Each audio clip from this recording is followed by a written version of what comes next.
क्या आप बद्रीनाथ की कहानी जानते हैं? यह वो जगह है जहां शिव और पार्वती रहते थे। यह उनका घर था। एक दिन नारायण यानी विष्णु के पास नारद गए और बोले, आप मानवता के लिए एक खराब मिसाल हैं। आप हर समय शेषनाग के ऊपर लेटे रहते हैं।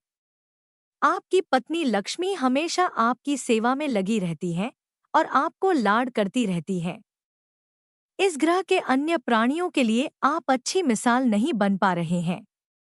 आपको सृष्टि के सभी जीवों के लिए कुछ अर्थपूर्ण कार्य करना चाहिए। अगर उन्हें गुस्सा आ गया तो वह आपका ही नहीं, खुद का भी गला काट सकते हैं। ऐसे में नारायण ने खुद को एक छोटे से बच्चे के रूप में बदल लिया और घर के सामने बैठ गए। उस वक्त शिव और पार्वती बाहर कहीं टहलने गए थे। जब वे घर वापस लौटे तो उन्होंने देखा कि एक छोटा सा बच्चा जोर-जोर से रो रहा है। पार्वती को दया आ गई। उन्होंने बच्चे को उठाने की कोशिश की। शिव ने पार्वती को रोकते हुए कहा, इस बच्चे को मत छूना। पार्वती ने कहा, कितने क्रूर हैं आप। कैसी नासमझी की बात कर रहे हैं? मैं तो इस बच्चे को उठाने जा रही हूँ। शिव इसका नतीजा जानते थे, लेकिन करें तो क्या करें? इसलिए उन्होंने कहा, ठीक है, चलो देखते हैं क्या होता है। पार्वती ने बच्चे को खिला-पिला कर चुप किया और वहीं घर पर छोड़कर खुद शिव के साथ गर्म पानी से स्नान के लिए बाहर चली गईं। वहां पर गर्म पानी के कुंड हैं। उसी कुंड पर स्नान के लिए शिव पार्वती चले गए। लौटकर आए तो देखा कि घर अंदर से बंद था।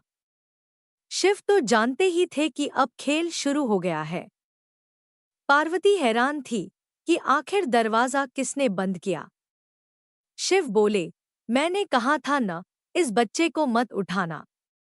तुम बच्चे को घर के अंदर लाई और अब उसने अंदर से दरवाजा बंद कर लिया है। पार्वती ने कहा, अब हम क्या करें? शिव के पास दो विकल्प थे। एक, जो भी उनके सामने है उसे जलाकर भस्म कर दे, और दूसरा, वे वहां से चले जाएं और कोई और रास्ता ढूंढ लें। उन्होंने कहा, चलो कहीं और चलते हैं, क्योंकि यह तो तुम्हारा प्यारा बच्चा है, इसलिए मैं इसे छू भी नहीं सकता। मैं अब कुछ नहीं कर सकता। चलो कहीं और चलते हैं। इस तरह शिव और पार्वती को अवैध तरीके से वहां से निष्कासित कर दिया गया। वे दूसरी जगह तलाश करने के लिए पैदल ही निकल पड़े। दरअसल बद्रीनाथ और केदारनाथ के बीच, एक चोटी से दूसरी चोटी के बीच सिर्फ 10 किलोमीटर की दूरी है। आखिर में वह केदार में बस गए और इस तरह शिव ने अपना खुद का घर खो दिया।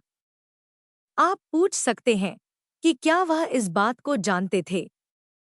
आप कई बातों को जानते हैं, लेकिन फिर भी आप उन बातों को अनदेखा कर उन्हें होने देते हैं। Like, subscribe and share the channel.